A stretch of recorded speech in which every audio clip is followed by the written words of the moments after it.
Thank you, John. As we have been reading in First Peter, certainly he identifies one of the things that inevitably come with Christians is they will face opposition and they will face persecution. And this is not just true for the most humble of Christians. Matter of fact, Paul is a very good example of that. We find Paul writing in 2 Corinthians chapter 12. I know a man in Christ who for 14 years ago, whether in the body or I do not know, or out of the body, I do not know. God knows. Such a man was caught up into the third heaven, and I know how such a man, whether in the body or apart from the body, I do not know, God knows, was caught up into paradise. And he heard inexpressible words which a man is not permitted to speak.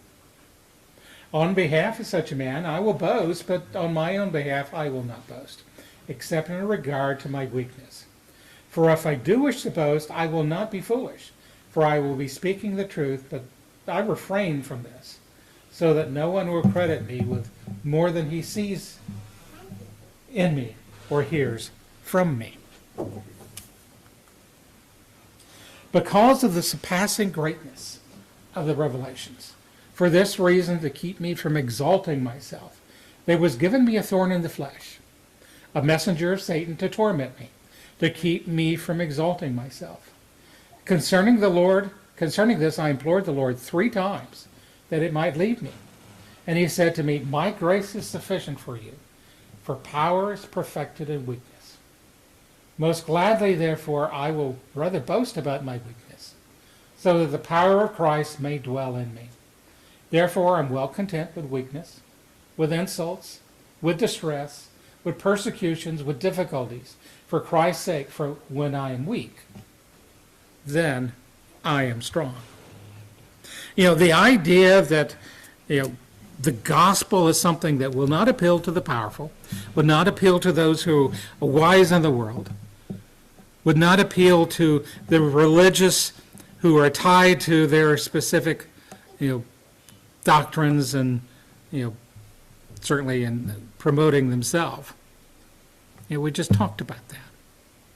But here's an individual that we would think of, very highly, as one of the primary proclaimers of the gospel, one of the greatest missionaries, if you will, of all time, who, because of his faithfulness, was given a vision of such wonderful things. Yet that vision came with a price. Now, Paul does not elaborate on what it was. He just calls it a thorn in the flesh. But apparently it vexed him a lot, because he prayed to God that God would take it away. But God did not take it away. And instead, I think he wanted Paul to learn an important message. He was not to be exalted himself. He was, in fact, to be weak, humble. Why? Because the message he's taught wasn't Paul's. The miracles he performed wasn't because of his own capabilities. They were all from God. And I would suggest that there is an important lesson in this for us today. I don't know, maybe some of you have had some vision of wonderful things. I know I haven't. But sometimes I feel like I've probably been given a thorn in the flesh. And you may identify with that. But if God has given us any of those things, it's for our benefit. And Paul learned, because God told him, my grace is sufficient for you, for power is perfected in weakness. Any of you who think, well, I'm weak, I can't do that much, I'm not that important, think about this. Because what is power perfected in? And as a result, Paul was willing to say, therefore I'm well content with weakness, with insults, distress, with persecutions, with difficulties, for Christ's sake. For when I am weak, then I am strong. So I'd like to leave that thought with you tonight. Now, I'm not saying you should be spiritually weak and constantly falling in sin. That's not what Paul is writing about. But when you feel like, well, maybe I'm not strong enough to do everything that I want to accomplish,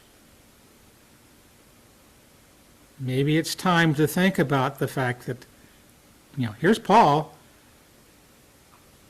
He has obstacles that God has deliberately put in his way. And I'm sure he feels, well, I'd accomplished so much more for Christ, and everything would be so much better if I didn't have them. But what's God's opinion on the subject? You need it. Sometimes we may not be as efficient as we desire. Sometimes the things we do may not work out quite the way we want them to. But if we can remember the lessons here that Paul learned, when I'm weak, I'm strong, then I think we can go forth and be better Christians.